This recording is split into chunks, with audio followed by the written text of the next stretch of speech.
Bienvenidos y bienvenidas a Incautos Bribones.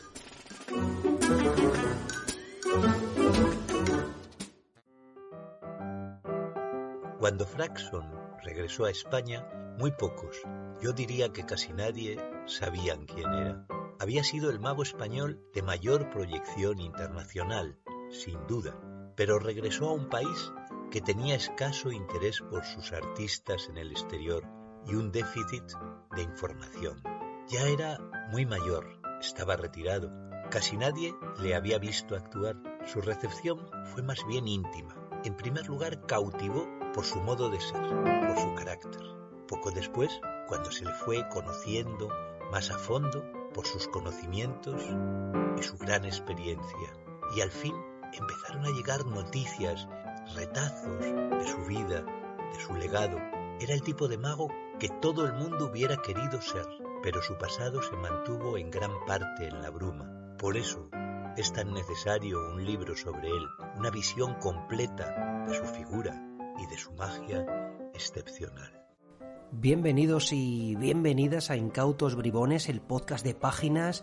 Mi nombre es Borjo Meyer, soy entretenedor profesional y el capitán de esta nueva aventura audiofónica. En este episodio de Incautos Bribones hablaremos sobre un mago que ha estado en la boca de todos, que causó asombro, un hombre que hablaba con los objetos, que triunfó en los Estados Unidos, que manipulaba los cigarrillos de un modo tan magistral que cautivó a magos y profanos de todo el mundo.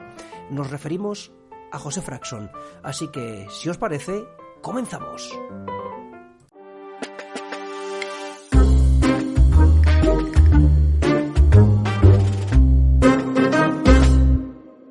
Imagino que tras las palabras iniciales de don Ramón Mairata hablando sobre José Fraxon, habrán surgido en vuestra mente las cartas ascendentes con naipes gigantes, la versión del periódico roto y recompuesto de Fraxon, la multiplicación de billetes, la desaparición de la radio y, por supuesto, su inigualable manipulación de cigarrillos. Actuó en lugares increíbles: el Hilton, el Coconut Grove de Los Ángeles, el Waldorf Astoria de New York, el Palladium de Londres y hasta el Club Lido de París, donde actuó nada más y nada menos que durante 82 semanas, que se dice pronto. Para hablar sobre José Fraxon tenemos a un experto conocedor de su trabajo que lleva estudiándole durante años y que además es un excelente mago y artista. Para los que no conozcáis a Ferran, puedo deciros que es un mago profesional, también artesano, creador de sus propios juegos. De hecho, si tenéis oportunidad, seguidle en Instagram porque tiene un material realmente interesante.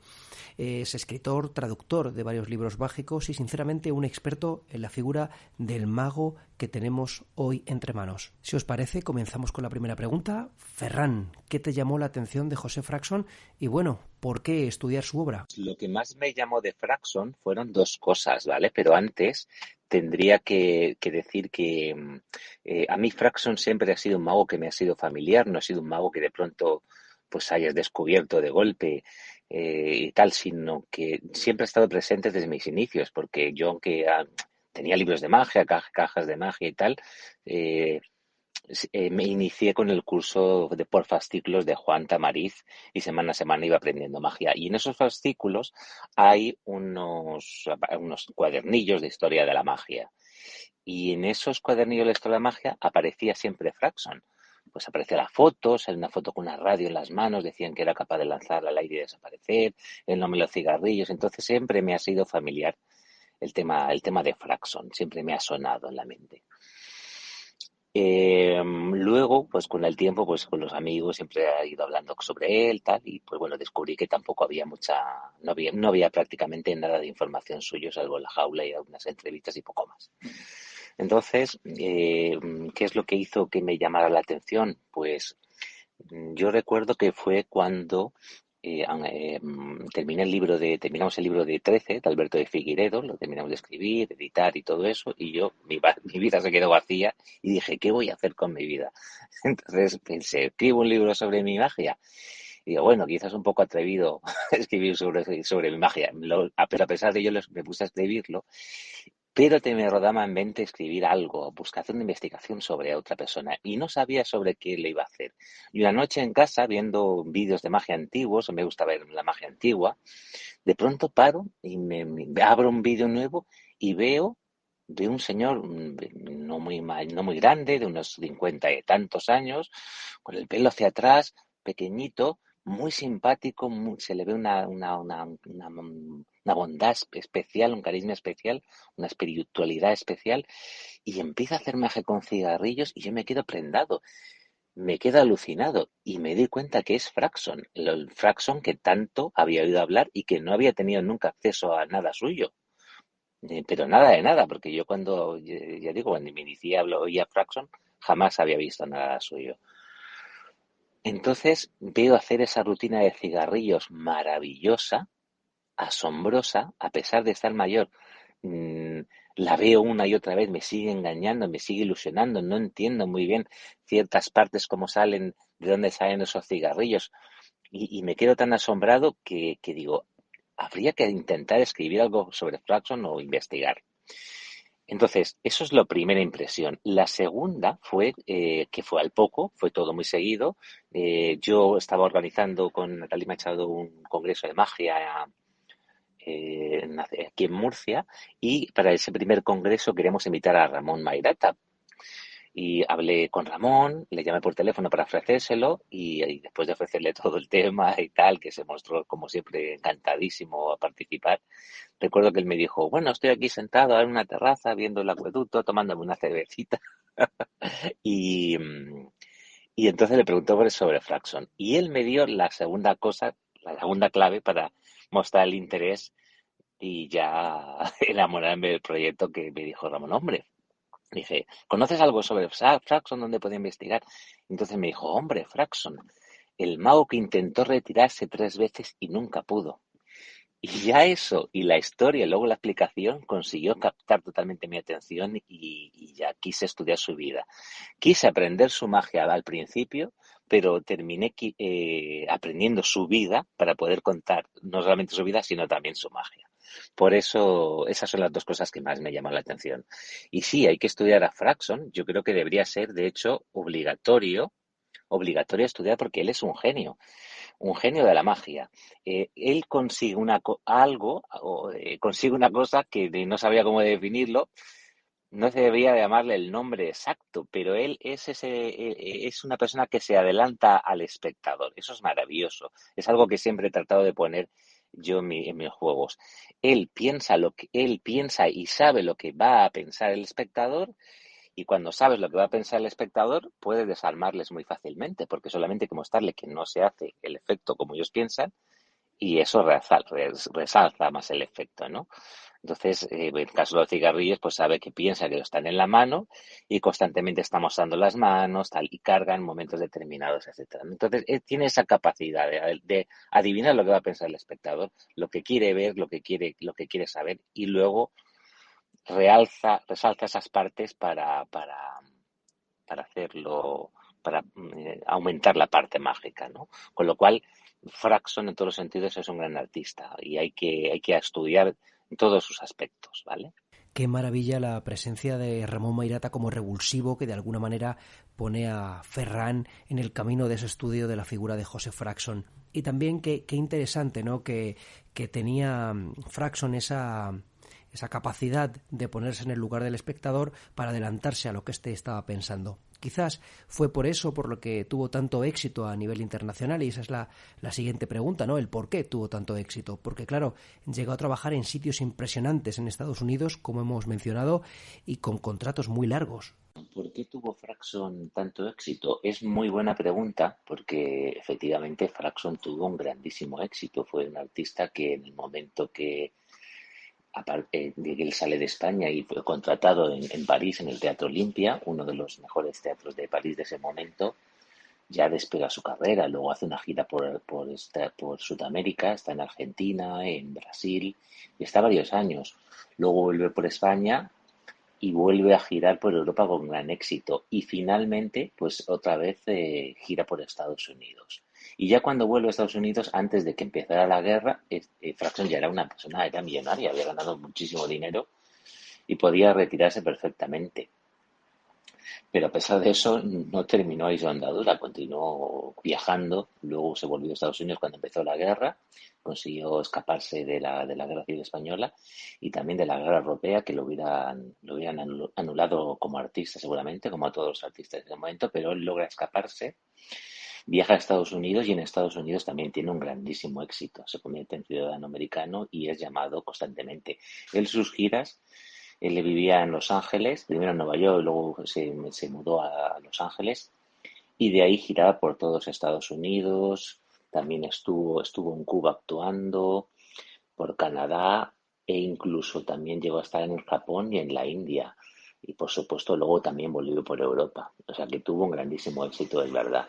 El secreto suyo, pues son muchos factores. Fraxon mismo dice que sus secretos son los cigarrillos y que gracias a los cigarrillos él le debe todo. Y es verdad, él fue capaz en ese momento lo que importaba, lo que buscaban los agentes eran números totalmente originales, números de vodevil que fueran totalmente distintos. Y claro, una rutina de cigarrillos en la que un mago te lanza un cigarrillo al aire, claramente lo ves, saca otro, lo vuelve a tirar y saca otro. Claro, eso era lo nunca visto, lo repite hasta la saciedad, el mismo efecto de distintas formas, es totalmente engañoso, totalmente mágico y es lo que consigue, un número totalmente distinto a los demás. Luego sus números también se caracterizan, aunque sean conocidos, siguen esa originalidad. El ejemplo más claro, por ejemplo, es el periódico roto y compuesto, que es un número que todo el mundo conoce, pero a él se le ocurre la genialidad de añadir lo del trocito roto. Está rompiendo el periódico, a mitad se le cae un trozo, hace que no lo ve y cuando lo va a recomponer, todo el mundo que conoce el efecto, porque todo el mundo es un juego que lo hacían todos los magos, todo el mundo ve que se le cae el trocito, ay, va a fallar el mago, se le cae un trocito. Vamos a ver la trampa de alguna manera, porque verán que el periódico está entero y el trocito se ha caído, es lo que esperaba la gente. Pero claro, luego descubren que efectivamente le faltaba un trocito del periódico y el que se le había caído. Entonces siempre en sus efectos busca esa originalidad, esa distinción de alguna manera. Y luego también él es un mago gran profesional, profesional en todo sentido, una persona que preocupa por su vestuario, cómo va, la ropa que tiene, la cuida mucho, compra buenas ropas. También el maquillaje, se preocupa de estar maquillado. El tema de las luces es algo que también le interesa, tienen que ser de una forma determinada, tienen que venir de un lado. Él tiene que estar colocado en una zona específica del escenario para que se le vea bien. Todo eso lo cuida mucho, es un gran proceso profesional. Y por supuesto también su bondad, porque Fraxon no es para nada una primadona, es un mago que es muy fácil trabajar con él y él se adapta muy bien a las contrataciones. O sea que ese también sería otro de esos factores. Pero vamos, como eso, son muchos, pero lo principal desde luego son los cigarros, que como él mismo dice que es lo que le dan esa internacionalidad y que todo el mundo le quiera contratar. Pues como nos cuenta Ferran, el maestro José Fraxon supo adaptarse a su época y tuvo además una visión de marketing, como podríamos llamar ahora. Bueno, hay una curiosa anécdota con Cardini y el número de cigarrillos que terminábamos mencionando y que terminaba comentando Ferran. Me gustaría que nos contaras que nos hablaras un poquito sobre esto. Pues sí, el tema de los cigarrillos y Cardini es una historia rocambolesca, porque bueno, eso ya se sabía que Fraxon había algo entre Fraxon y Cardini, porque eso ya lees las conferencias que grabó cuando llegó a España en los años 70 y le preguntaron entre Puchol y Juan Tamariz y también luego Ramón Mairata en otra entrevista y él habla que Cardini por alguna razón no se lleva bien con Fraxon. Eh, eso ya lo ves allí hay algo que pasa, ¿no? Al principio, como no conoces a Fraxon, no sabes cómo es, dices, bueno, estos se llevaban mal de alguna manera. Yo luego, según fui investigando, según fui hablando con gente que lo conoció y fui informándome en distintos medios, comprobé que efectivamente había una enemistad, pero en una única dirección. Es Cardini el que no se llevaba bien con Fraxon. Mm, ahí hay un malentendido, un malentendido, esto es muy largo de explicar, pero hay un malentendido por parte de Cardini. ¿Vale? Porque Fraxon originalmente se llamaba el Gran Olivares al principio y él enseñó a Franklin, que es un mago que también hacía cigarros y copió Fraxon, le enseñó los cigarros Y Franklin conoció posteriormente a Cardini y le enseñó pues, lo que había aprendido y le dijo que él se lo había enseñado un mago ya que llamaba Olivares. La primera vez que se ven Cardini y Fraxon, Cardini queda prendado de la magia de Fraxon, le dice que le va a copiar sus ideas, que las va a poner en práctica porque se queda impresionado. Fraxon le dice que adelante, se convierte en amigos, son amigos durante mucho tiempo y una noche antes de que empezara el CAD del 29 y que Fraxon estaba de gira por Estados Unidos y él empezaba a traer unas vacaciones y va a volver a España, Cardini se le presenta en el hotel y le dice, mire, no me contratan a nadie porque yo he intentado hacer su rutina, intento hacer lo mejor posible, pero es que solo quieren contratarle a usted, usted es muy bueno, entonces yo le ofrezco este dinero, le da $2.000, no sé cuánto es, pero por favor no venga más a Estados Unidos porque es que a mí no me contratan. Y Fraxon le dice, no, mire, yo no me dé el dinero porque no lo puedo aceptar, ¿vale? Dice, yo estoy contratado aquí, tengo que volver otra vez a Estados Unidos, pero no me dé el dinero. Y esa es la anécdota curiosa. Hay más historias sobre todo esto, ¿vale? Pero principalmente esa es la anécdota curiosa que está reflejada también en las entrevistas. Luego, posteriormente, Fraxon ve a Cardini en Londres y ves un número, el número que en la actualidad conocemos de Cardini, que también es maravilloso, y Fraxon dice no se harta de repetir constantemente en todas las entrevistas que le he visto lo mismo, que ese número para él es el mejor que existe, que le dejó totalmente fascinado y que Cardini es un mago excepcional. Y también comenta que al final, aunque había una enemistad, arreglan sus problemas. Pero según yo he estado viendo, Cardini tenía un poquillo ahí de rabia todavía con Fraxon. Bueno, es una historia un poquito larga, pero más o menos esta sí resumida de alguna manera, ¿vale? Bueno, después de esto que nos cuenta Ferran, tengo la sensación de que Cardini, bueno, pues llegó a hacer ese número de cigarrillos y se convirtió en un mago extraordinario, gracias también un poco gracias un poco a la figura de Fraxon, ¿no? A no haber aceptado Fraxon esa cantidad, o sea que también es curioso. Vamos a seguir un poco hablando de estos temas porque no sé qué hay de cierto en la leyenda de que Fraxon renunció a un gran premio FISEM luego, después de que se adjudicó a Geoffrey Buckingham. Entonces, ¿qué nos puedes contar sobre esto, Ferran? Una leyenda, es algo totalmente cierto y demuestra nuevamente el carácter de Fraxon, que Fraxon tenía muchos esos detalles en el que demostraba su nobleza, ¿no? Y este es un gran ejemplo de su nobleza. Fraxon en ese momento está en Estados Unidos, recibe una carta de Dotel, su amigo francés, que le había ayudado con la radio, la creación de la radio y todo eso, y le dice que está organizando un Congreso Nacional Mundial de Magia, en el segundo que realiza en París, creo que era el segundo, es la FISEM, y que le invita a actuar, que quería que actuara y tal. Entonces, Fraxon, que no había vuelto a España desde la Guerra Civil, estaba reticente realmente a ir, ¿no? Y no sabía seguir. Finalmente pasa primero por España, estuvo un mes en España y luego va al Congreso.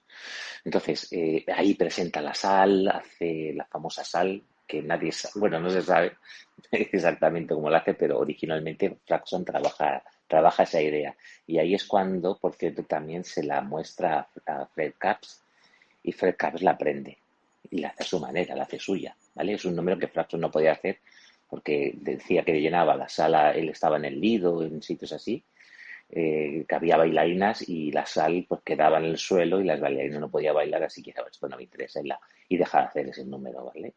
Pero antes se la muestra a Caps por lo visto.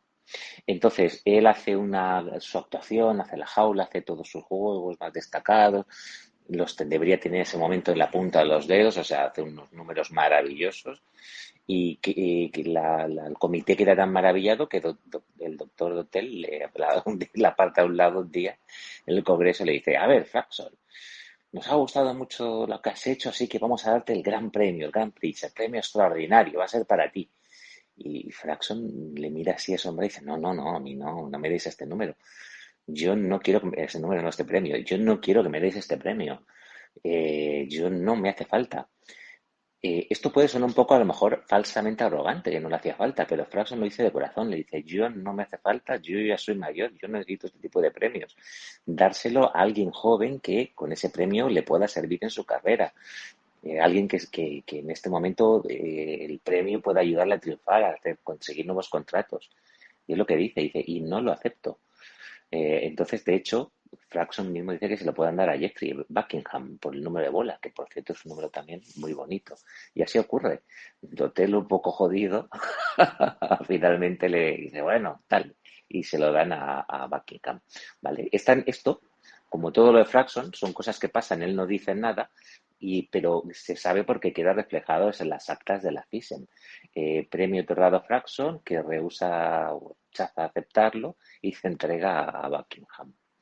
Así que es una anécdota real que ya digo muestra su carácter. Pero hay otro tipo de anécdotas, ¿vale? Por ejemplo, que nadie sabe, como que por ejemplo Fraxon junto con Cantú desarrollaron lo que es la bolsa para hacer aparecer una paloma y hacer una carga. Eso lo creo lo crearon juntos. Más bien yo creo que tenía que ver mucho con Fraxon, que era el maestro de cargar cosas. Y nadie lo sabe y nadie lo comenta ni nadie dice nada.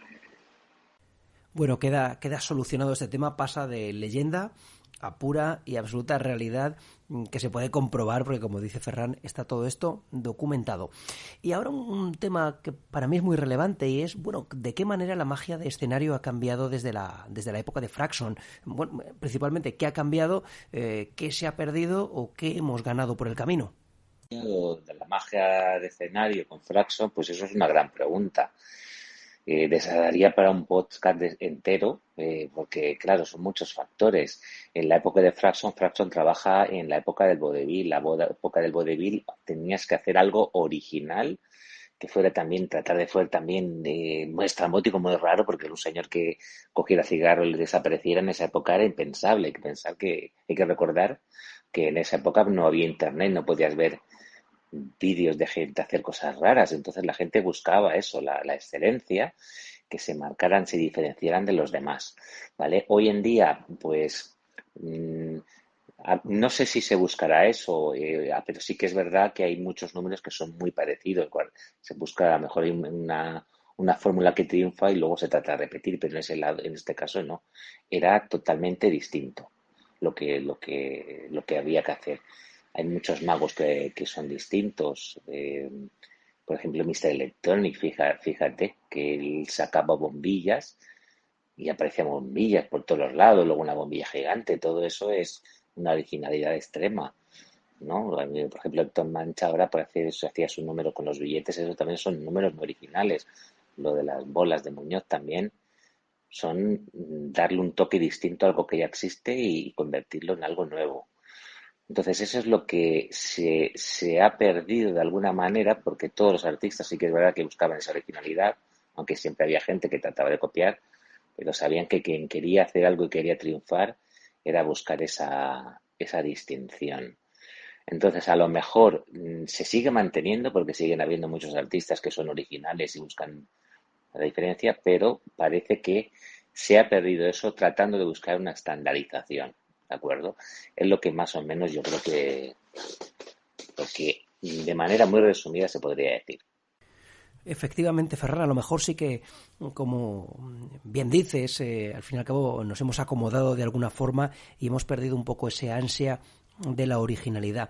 Y hablando un poco de originalidad, hemos oído hablar de algunos efectos increíbles, de un repertorio de Fraxon realmente impactante. Bueno, eso será complicado, pero ¿qué podríamos destacar? No soy la persona más correcta para decir cuáles son los mejores juegos de Fraxon, porque para mí son todos tienen algo que lo convierten en extraordinario. Los números de cigarros de Jack Fraxon es una genialidad. Eso quien quiera aprender magia debería estudiar la estructura de ese juego, porque claro, imaginaros, saca un cigarro, lo pone en la mano, desaparece, lo lanza, ves cómo lo lanza, saca otro, ves cómo lo lanza y saca otro, y vuelve nuevamente a repetir, son el mismo otra vez, lo vuelve a poner en la mano, lo desaparece, lo vuelve a lanzar, y lo vuelve a lanzar otra vez, y lo vuelve a aparecer, y se repite todo esto 3 veces. Y cada vez es distinta, que es lo mejor. Cada vez te engaña. O sea, la primera te dices, bueno, la segunda, tío, tras. La tercera dices, joder, es que no tengo ni idea de cómo va. Y es capaz de aun haciendo lo mismo, hacerlo distinto y aparentemente estás viendo lo mismo, pero no estás viendo lo mismo, porque es que no es igual, te está ilusionando. Y él tiene ese, aparte luego el clímax final, o sea que la rutina de cigarrillos es una maravilla. La rutina de cartas, que él tenía dos, una versión corta, la que nos ha llegado, porque es la que sale en los vídeos, la que podéis ver en YouTube, y luego otra más larga que él manipulaba con guantes blancos, antes que Cardini incluso, eso el que te lo cuenta, ¿vale? Si Cardini lo sabe, vamos, se pondría hasta arriba. Pero yo de hecho creo que Cardini, como Franklin manipulaba, como ya he comentado antes, Franklin amigo de Fraxon, y le enseñó todo y le aprendió todo de Fraxon, él aprendió ese número de manipulación. Entonces, Franklin le enseñó los cigarros, las dedales de Fraxon también, que eso tampoco nos ha llegado y no se ha podido encontrar, aunque quizás si vemos la rutina de Cardini sería muy parecida a la de Fraxon, yo también creo. El caso es que Franklin manipulaba bolas con guantes y todo y cartas. Entonces, la rutina de Franklin es seguro que era muy parecida o casi igual a la de Fraxon. Y como se lo mostró todo a Cardini, Cardini es muy probable que tomara muchas cosas de Fraxon, de manipulación con guantes. ¿Vale? Entonces la rutina de Guardini manipula al principio y se los quita y Fraxon también sale con un sombrero en la mano, con los guantes, manipulaba, se quitaba los guantes y seguía produciendo cartas, ¿vale? Luego optó por una versión más sencilla porque su número estrella en realidad eran los cigarrillos y le implicaba mucho práctica. Pero en ese caso nuevamente es una rutina original. Cuando Fraxon hace manipulación de cartas, en la que las empalma, las endorsa, eso no habían otros, no había un mago que hiciera todas esas cosas, había los abanicos. El hecho de producir cartas de la boca, que se hace hoy sin parar, es otra gran invención de Fraxon y es algo que él hace, que él crea. De hecho, en las críticas lo destacan como Fraxon ha sido capaz de producir 3 veces cartas de la boca. ¿De acuerdo? O sea, que es algo que también es destacable. Y luego la jaula es otra maravilla también que presenta Fraxon. Él tiene la suerte de hacer la versión de Bier con el aparatos mecánicos que le fabricó Martin, pero luego él se le ocurre la idea de producir una nueva jaula. Aparte, él se le ocurre la idea de cubrir la jaula con una tela semitransparente que la medio ves y la jaula parece que se evapore, que desaparezca, porque es una jaula gigantesca. Las cartas ascendentes igual, aunque él utiliza una baraja mecánica, que por cierto yo la he tenido, es maravillosa, después de 50 años después funcionaba como la seda, eso es una maravilla. Y la manera en que él la presenta, les abre las cartas, les saluda, venga, ánimo, sube, no sé qué, eso es originalísimo. Y es el primero en utilizar una baraja gigante, ¿vale? Eso tampoco se comenta, pero el primer mago en utilizar una baraja gigante para hacer la Racing Card es Fraxon. A él se le ocurre esa idea porque él se da cuenta que las cartas en el escenario no se ven. Entonces hace una gigante y las cartas suben, las puede dejar en el medio del escenario y si todo el mundo lo puede ver muy claramente la magia que ocurre ahí. Todo, las monedas, otra genialidad, es otra rutina, magia pura. Quien lo vio en ese momento, según las críticas, era asombroso como lo hacía. Y luego también, pues hay cosas que sabemos que ha hecho, los dedales no nos ha llegado, pero los dedales también debe de ser algo asombroso. Las aros también hacía magia con aros, los aros chinos. Y bueno, la radio, es que incluso la radio en ese momento cuando Fraxon creó la radio, yo he buscado referencias y solo existe, él la crea en el 36 aproximadamente. Y luego, quizá tenía la idea un poquito antes, pero en el 36 cuando empieza ya a construirla y a desarrollarla. Yo he buscado referencias y no hay ninguna radio de esa aparición antes. Sí, bueno, hay una en el año 1926, una revista antigua en Estados Unidos, pero él no tiene acceso a esa revista. O sea, él no estaba en Estados Unidos en el momento y no era como hoy en día que la puedes comprar en Internet. ¿Vale? Y nada, para nada tiene que ver la radio que hace Fraxon. Porque hay que tener en cuenta el momento histórico en que la hace y la forma que la hace. Y eso es un aparato de radio gigante con un enchufe de metal escenario que suena realmente en el escenario. Que hoy en día lo decimos así y dice, bueno, pues sería muy fácil hacerlo, pero en ese momento no. Suena la radio real en el escenario, la gente no duda que el sonido viene a la radio, con lo cual es una radio real. No puede ser un armazón vacío o algo con trampa, es una radio real. Y a pesar de eso, con el enchufe que va del medio del escenario, necesita electricidad y la radio la cubre, la levanta, se ve el enchufe colgando otra vez la tela por encima y por debajo el cable, y de pronto la radio deja de sonar, cae el cable y la radio desaparece. O sea, una genialidad, otra genialidad. O sea, pues, yo destacaría todo lo de Fraxon. Era una verdadera maravilla. Yo no sé vosotros y vosotras, pero a mí me están entrando unas ganas de volver a ver los números que ya están disponibles en YouTube, y me encantaría, después de esto que cuenta Ferran, de ver a Fraxon en directo. Y para ir terminando, Fraxon no dejó nada por escrito, pero Ferran, tras estudiarle, ¿hay alguna lectura teórica que podamos extraer de su trabajo? Fraxon no deja nada por escrito. Hay algún pequeño artículo que él escribe que explica unos cuantos juegos que había aprendido su padre y tal, pero realmente no explica su pensamiento mágico. Es algo que tienes que deducir de su propia magia, ¿vale? Yo me entrevisté con mucha gente que le conoció, por ejemplo, Nino Guerrero, que era su alumno, de alguna manera. Fraxon le enseñó las cosas, le enseñó el periódico, le regaló la jaula, una champanera, tenía monedas, tenía muchísimas cosas de Fraxon, que luego se lo regaló todo eso, lo cedió al museo de David Copperfield, por cierto. Bueno, de él aprendí cositas. También de Bergeron, que también había sido alumno, Fraxon le había enseñado muchas cosas. Fraxon estaba siempre dispuesto a quien quería aprender a mostrarle su magia. No tenía ningún reparo a mostrársela. Lo que pasa que, claro, efectivamente no hay ninguna reseña de la época en la que hable sobre su pensamiento teórico. Que ya digo que es algo que hay que deducir. Yo diría, ¿vale? Lo que destacaría sobre todo de Fraxon es que Fraxon es un artista que es capaz de entender al espectador, ¿vale? Ya lo he comentado antes. Fraxon ve un juego de magia, es capaz de ver cuáles son los puntos buenos, cuáles son los puntos malos, qué es lo que destaca, y es capaz de destacar la parte buena del juego. Luego, también, como es un estudioso, no simplemente vaya a hacer por azar el juego y le sale, me ha salido así. No. Él estudia muy bien el juego, lo que tiene que hacer y cómo tiene que hacerlo. Y se adelanta al espectador. Él sabe lo que va a pensar el espectador, por dónde va a salir a esto. La trampa va por aquí. Entonces voy a tratar de destacar esta parte para que el espectador no piense que lo hago así, ¿no? Es una especie de pistas falsas, pero no exactamente unas pistas falsas.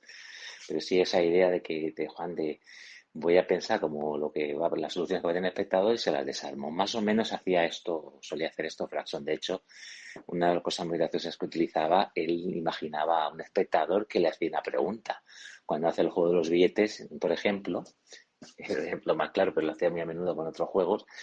Él hace un juego en que saca un billete, se sube y dice, voy a aparecer aquí 25, no sé cuántos billetes. Y entonces mira un espectador y dice, ¿cómo que dice en la manga? No, en la manga no tengo nada. Y claro, nadie le ha dicho nada, pero tampoco la gente que está más atrás oye, pero él pone en voz a un espectador imaginario lo que en ese momento estaba pensando el espectador, que a lo mejor tenía algo en la manga. Y eso le da pie a subirse la manga, acentuar el hecho de que no hay nada en la manga y mostrar que también está todo, que no hay nada.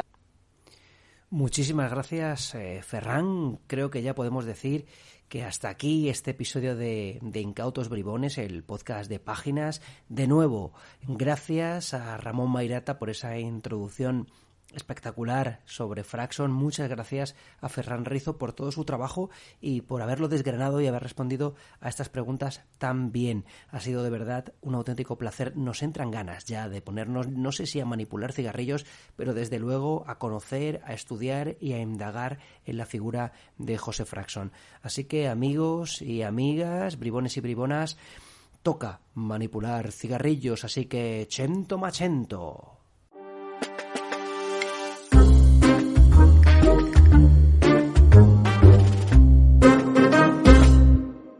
Y esto se acaba. Pero antes, suscribiros a Páginas en un clic, nuestro newsletter. Es gratuito y a partir de ahora vendrá lleno de contenido mágico y lo mejor de todo, tendréis acceso a sorpresas muy potentes para los amigos y amigas de la familia Páginas.